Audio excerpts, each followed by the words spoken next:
Alright, that was weird. The long war key binding for Alt F4 was rebound, or I guess in addition, was bound to Alt F12, which is the combination I used to record in DX Story, so I kept quitting my game and I didn't know why.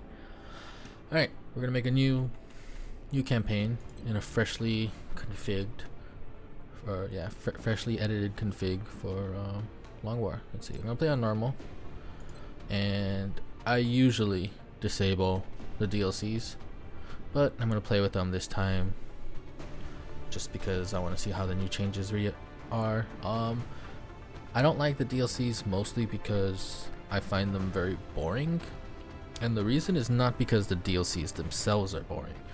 The reason I find them boring is because the way you have to play them is boring.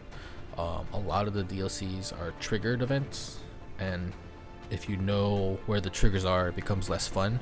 So it's a lot of getting into position, waiting, and then moving. Like this example would be like the VIP up, and then when you move him past a certain point, enemies spawn. And when you know where those points are, or you know what causes the triggers, it allows you to play very cheaply, and that's just not fun. But the campaign itself is fun. It's just how you have to play it is not. Plus, I like the characters, and I believe they added either voices or something to do with that for those characters, so I like it. I want to try it. I reduced the beginner VO voiceover because there's only so much you could hear them telling you how much you're not doing it right. Okay, so normal, reduce VO, and then we're gonna go second wave. Now they changed this quite a bit. I'm gonna put red fog on because I have that the mod that affects red fog. Training roulette, I love. It's really fun. I don't think I would play if there was no training roulette. For a lot of people, it's the opposite. I don't like a standard build for every assault, standard build for every sniper, etc., etc. With training roulette, you kind of have to like roll with what you get. So you look at what skill potential you have, and you're like, well, how do I build a character around these particular perks? And then you build it, and then by extension, all your characters are unique, and they have a unique purpose and a unique slot to fill. Strict screening I don't use. Damage roulette I don't use. New economy, I find it irrelevant either way. Hidden potential I like. This makes it so the level ups are random stats rather than fixed stats. Save scum I use because I am a save scummer. Save scum is when you save and then you reload, and this gives you the potential to get a different outcome. It's kind of cheesy, and I don't use it all the time, but sometimes you're just in a position where you're in such a shit location, or you fuck up horribly, and this allows you to salvage a situation where you would normally just rage quit and start a new campaign. That's no fun for anyone. Absolute critical. This is probably the most important thing I use on this entire second wave. This makes it so flanks are guaranteed crits. I play very flank heavy. That's why I edited the mobility. I like getting in a flanking position and getting rewarded for it. There's nothing more frustrating than flanking and then missing an 80% shot and they flank you back and kill you. That's just shitty. So, guaranteed crits. This works both ways though. I use liberators. I don't know if it really even matters, because I would probably free all countries anyways, and I've never actually beaten the game in Long War. It's too long. Haha. Dynamic War I attempted to play, but it just made things really awkward, so I'm not going to do it this time. Results driven makes sense, but it's not something I would like. Cinematic mode, I believe they split this up into two things, but basically it gives 20 more aim, so I use that because yeah, I suck. Diminishing returns I don't use. Wear and tear I don't use. Nope. These are all things that make things harder. Commander's choice I need. That allows you to choose the classes they are rather than randomly selected for you, and I like to choose based on what stats they have, what stats are good, stuff like that. Aiming angles, I love. This allows you to be rewarded for having closer to a flank. So by default, if you're right in front, if like the cover is right between you two, and if you're all the way to the side, so you're like shooting around the cover, they get the same defense bonus. So this allows you to get a little bit of an advantage for being to the side.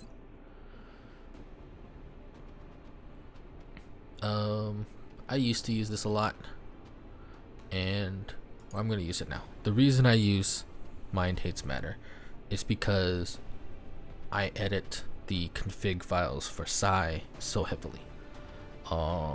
If I did not do that, I would not play with Mind Hates Matter, because I feel this is the only way to balance how heavily I mod the Psy. The Psy trading chance, the training time, and the amount that you can train. Basically, since I increase all of that, I feel like I have to do this to balance it, or else everything is just going to be gene modded and side, and it's just going to be an OP.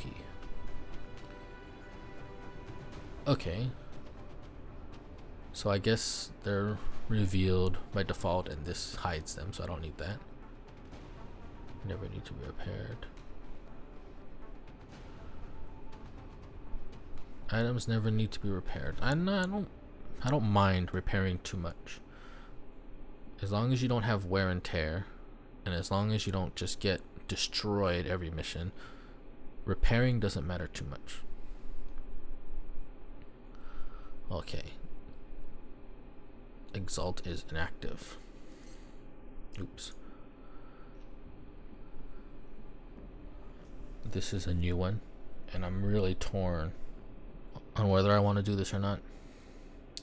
I do not mind the extraction missions, which is where you go in with 4 units and you just book it out of the mission. I don't mind that. I hate the defend the point ones, because it just becomes really tedious. The problem with Exalt missions is that they're very tedious, but I fear that if you remove this, you remove the Exalt base assault, which is one of the more fun missions. So I'm gonna keep it just because the Exalt base assault is so fun, but I'm not taking this in protest because I would rather not do the regular Exalt missions. So this is the counterpart to cinematic mode. This is for the air. It used to be both in cinematic mode, but now it splits them. So this is 20 aim to your interceptors.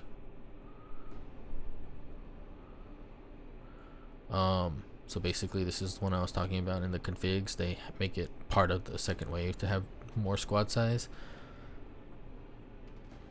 I'm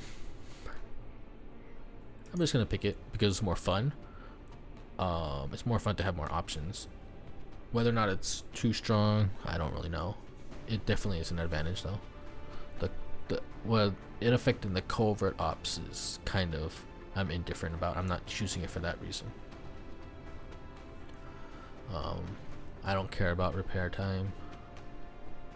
I don't want less aliens. This is kind of cool, but I feel like I don't want to see that information, so I'm not gonna take that, but it's cool that they added it. Alright, so here we go. I'm gonna assume everybody has seen all the cinema scenes and such like that, all the movies, so I'm just gonna skip them all, because there's plenty of videos if you want to see all that stuff. Probably better quality as well. So the continent bonus matters more to me than the individual country bonus, because you want to get full continent coverage. So by that token, I like North America for the aircraft bonus, which you kind of need, and Europe, which is just more money.